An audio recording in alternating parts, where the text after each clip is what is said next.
Hello and welcome to the Presenter Mastery Podcast. I'm Lucas. And I'm David. And together we're your weekly guides to unlocking the power of presentation skills. Now, whether you're in sales, leadership, coaching, training, or any other field, this podcast is your go-to resource for everything presentations related. The goal of this podcast is to transform your ability to captivate and influence your audience and become a master presenter. And today, we are talking about mistakes in mental preparations before going up on and doing and delivering a keynote. I think this is interesting, and I will love to hear your thoughts on this, David. I know for me, when I was just basically starting in school, we were never taught how to prepare a presentation. You were asked to do a book review, for instance. And for me, it was always just, I read the book, and then I trusted myself to just talk about the book. For me, there was no script to follow. Do this, first talk about this, then talk about that, and then you have a conclusion or whatever. Maybe there was, but I don't remember it anyways. So what I did was always to trust in myself and the memory that I had of what I was talking about and go up and deliver something. And usually it went well. I mean, I got good grades. Everything was working out. The thing that I did was, I think I was always looking at the grade charts. So it said, if you want the basic grade, you need to know this. And I knew it. And then if you want to do better, you always have to have your own way of thinking about the subject. So I always added that in, whether it was an essay that I was writing or something that I was delivering verbally. And it always worked. I always got very high grades. Beautiful little trick. But then going into business and working, and well, being employed, being a boss, being whatever, a leader, I was always relying on what I had learned. And I quickly realized that when studying presentation skills, it's so important to do whole other things for your prep and not just, I read it, I kind of know it, and now I'll just trust myself and hope. and usually it works. Yeah. But, there are misses that you do. There are things that you forget to say, or there are just moments that you could have made such a much bigger impact if you just did the presentation well. So I'm curious to listen to the prep that you usually do and what you see that people are missing in their preps. And let's go into some tips on it in the end. Sure, yeah, absolutely. Let's jump on the biggest mistake straight away from a mental preparation perspective. And that is that people tend to spend the last 5 minutes thinking about what they're gonna say, how they're gonna start it, the words they're gonna use, the attention grab they're gonna use. They go through the script in their head. That is the worst thing that you can do. You should just, if you haven't figured that out yet, it's definitely not the time to do it 5 minutes before. You should know that already. That should be flawless.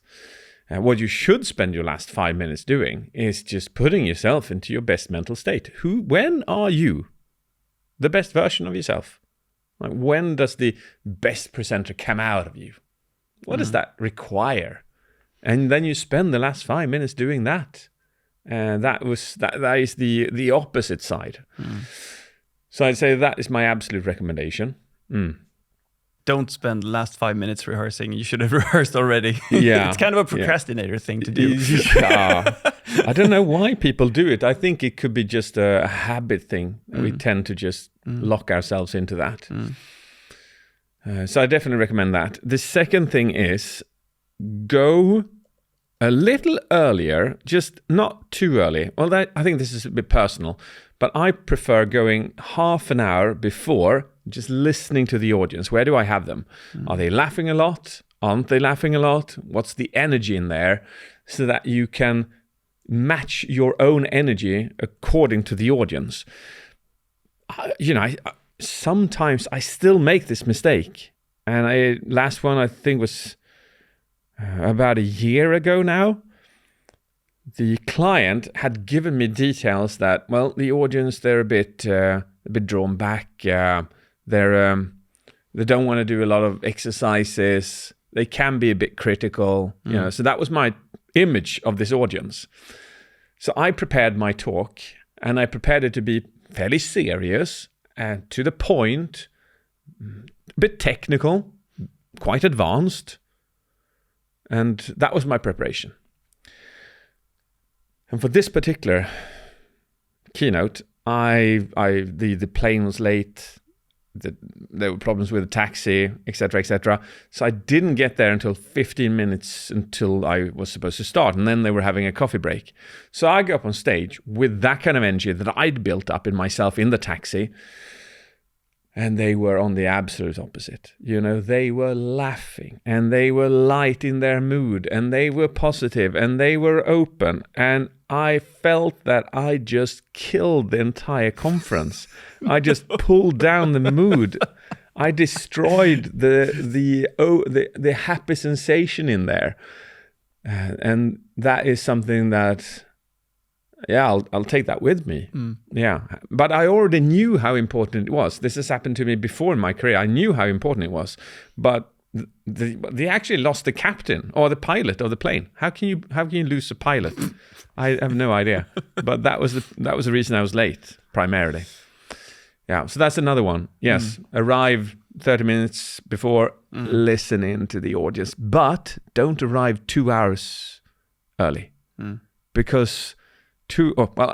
Again, that's personal. I can't do 2 hours. Because if I do 2 hours, it feels like I've already put myself into some kind of preparation mode and I'm fairly exhausted after 2 hours.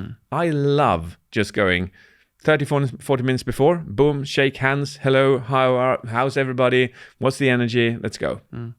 That's when I'm at my absolute best. How do you do that? If you're at a company conference, for example, and you're an internal speaker, maybe you're actually demanded to be in the room the entire day. Yeah. And then now it's 30 minutes and it's soon to be your time. Yeah. How would you handle that situation? Ask it again. Yeah. Sorry. Yeah. For you, you're a professional public speaker. Yeah. And you arrive at the scene. You're coming from an external place. Yeah. But then you also have speakers that are listeners to the podcast that will be internal speakers. Maybe they're the financial director. Maybe they're the CEO, or maybe they're someone else from within the company. They're demanded, or they're part of the conference. So they're sitting there the whole day. And for you, it's exhausting to be there 2 hours before, but maybe they've sat for 6 hours or 5 hours, and now it's time to get up. Yeah. And how do you keep yourself then on edge just before that? You leave the room, or what would be your suggestion?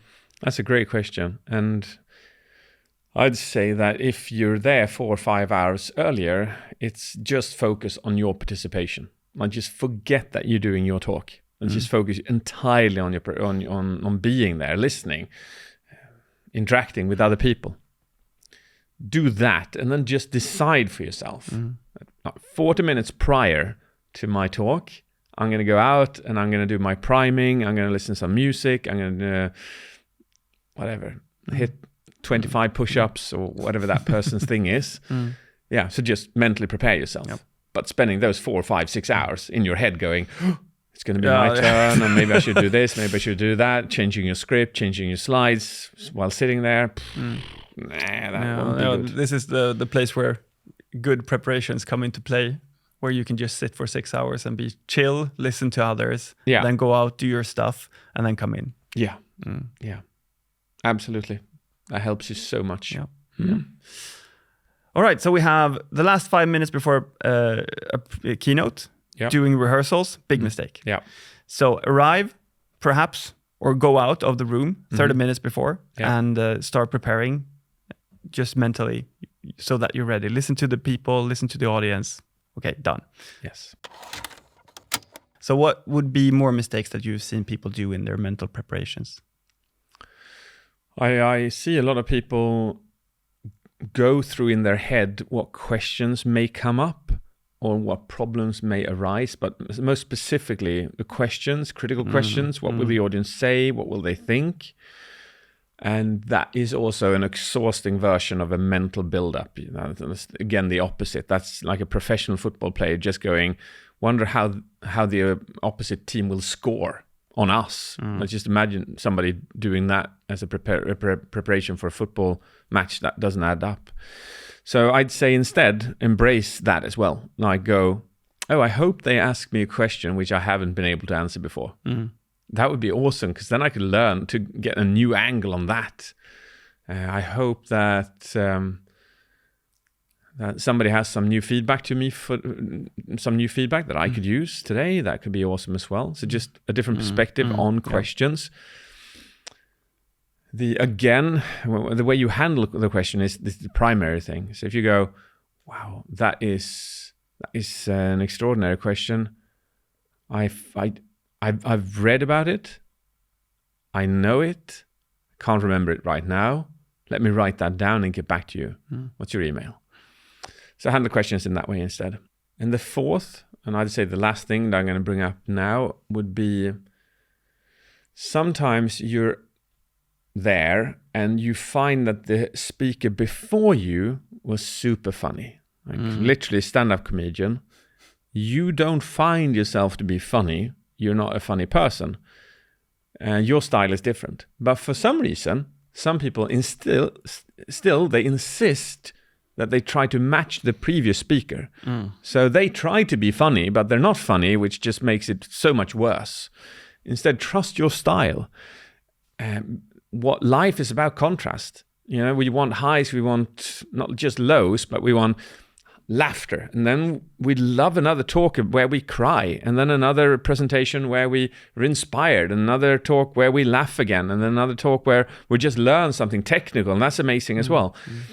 That I think that's an important thing to take with you, that not match the previous speaker. I've done that mistake myself numerous of times, and learned it at the end and stopped doing it, and that helped me a lot. But that is, I think, the worst example of this is I was booked for a talk at this conference, and it was 20 minutes left. And I'm like, okay, cool. All right. Well, but why is everybody going into the conference room? And then they went like, we have a surprise for you. Oh, what is the surprise? I didn't know what was happening. And in on stage, they bring this super popular, energetic rock band. Just comes in from nowhere and just rips these songs off, gets the audience dancing and crying and moving. You know, the entire thing is, I don't know, it's hard to explain, but the energy boost that came out of that was just insane. And then 20 minutes later, they go, and a big applause to them. Yes, standing ovation. Now we have a surprise number 2 for you. David J.P. Phillips on how to avoid death by PowerPoint. And I'm like, crickets.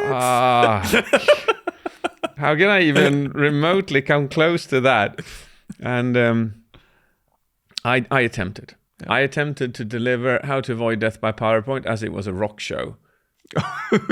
And that didn't work. Yeah, no. Yeah, that didn't work. That just fell pretty badly down. Yeah, not doing that again. How to avoid death by keynote rock concert. Yes. Had I just gone in there and believed in that my talk is amazing, it would have worked.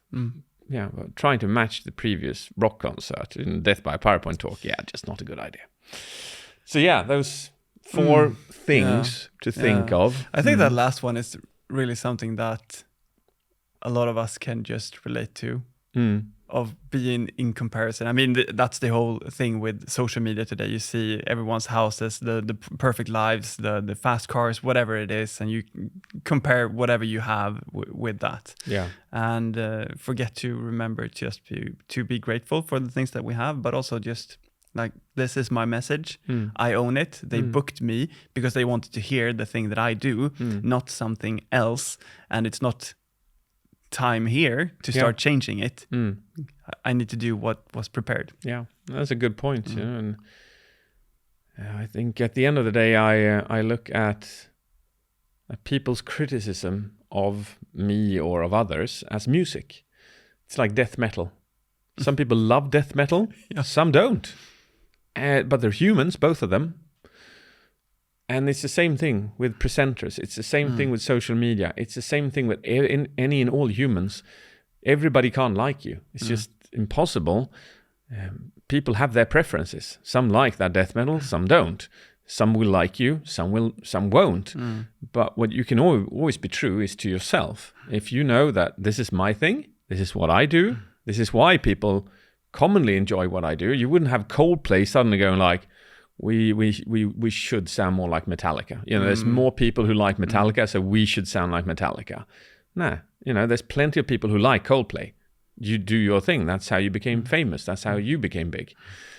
So yeah, trust your thing. Trust who you are and the vibe that you put out. Yeah. So we talked about mistakes. Yep. I am curious. Oh? If I was to give you a random subject that you are going to present, you get an hour to prepare. What are the preparations that you would do in order to just deliver that subject? From a mental perspective? Yeah. So you give me 1 hour to prepare, or is it a 1 hour long thing? Is the keynote 1 hour? No. I get okay. I let's rephrase this one. Yeah. I realize it's. I just wanted to find out. I guess it was. We'll do that next time. Yeah. Another time. Thank you. Before your keynotes. Yeah. Like you've done them so many times now, so you know them by heart. Yeah. What are the preparations that you would recommend people to do before they go up on stage? Before they know that they have a talk, maybe it's in a week, maybe it's in a month, whatever it is, they need to do a presentation. What are the key mental preparations that they need to do that you do and that you think that other people should do? This is such a big question that I'd absolutely recommend we do another episode on this. Just cover it all in there. But I'll just give you something, as you're asking so kindly. I'd say that one of the absolute key core things to doing a good job on a presentation is reminding yourself of why you're doing it and why the audience is listening and why it's interesting and relevant to them. So like a super clear example from my end is my talk on self-leadership called Angels and the Devil's Cocktail is born out of me hacking my depression. And that gave birth to the book High on Life. And every time I do that one, every time I do that talk, I just take a moment to remind myself why I do it. And why I do it is because I never ever want anyone ever to ever feel what I felt. And the talk isn't for just people who could possibly become depressed. It's about just people feeling better. So I want to promote that. So I go back to the pain I felt, and I go back to the pleasure of hacking my depression. And as soon as I just repeat that why in myself, I become what I find invincible. Like I have my why and it can bear anyhow. And then I remind myself of why are they there? And it could be the same thing, but in this case, it is more common that they are there to open a door in their mind to understand that self-leadership is a thing and that you can change your emotions with a snap of your fingers, and by so practically change the outcome of your life to a great extent. And so I just remind myself of these two whys, and then boom, I become 10 times more fluent, powerful, focused, decisive than if I didn't. So that's just one example of mental preparations before. But yeah, that's another episode, because then we should dive into dopamine, oxytocin, serotonin, endorphins, testosterone, cortisol, the impact of these and how to influence them in order to become or be a better presenter, a better deliverer. Yeah. If that's cool with you. Yes. Yeah? Yes, it is. Okay. It is. We have a lot of time to just record. Next episode then. Yes. Yep. All right. Well, thank you. So we now know that key mistakes that people do are spending the last 5 minutes before a presentation doing rehearsals. That should have been done way sooner than that. Do arrive approximately 30 minutes before, just to scout the audience, understand the feelings, emotions, and match. And spending time thinking about what the audience will think about what you have to say and the questions that you might get, and being in a critical state will not help you in your delivery. So please don't do that. Embrace them instead. Mm. Yes. And the last thing was trying to compare yourself to the speaker before you. You are who you are. You own your message, and you will do what you were asked to do. Do your thing. Yes. Nice summary. Well done, Lucas. Thank you. Thank you, David. Thank you for listening. And if you ever want to learn more about presentation skills, you can always find us. We have a mastery program called Presenter Mastery. If you're interested in that, you go to presentermastery.com/apply, and you'll find out more about how we can help you become a master presenter. Smashing. All right. Thank you. Over and out. Cheers. Bye-bye.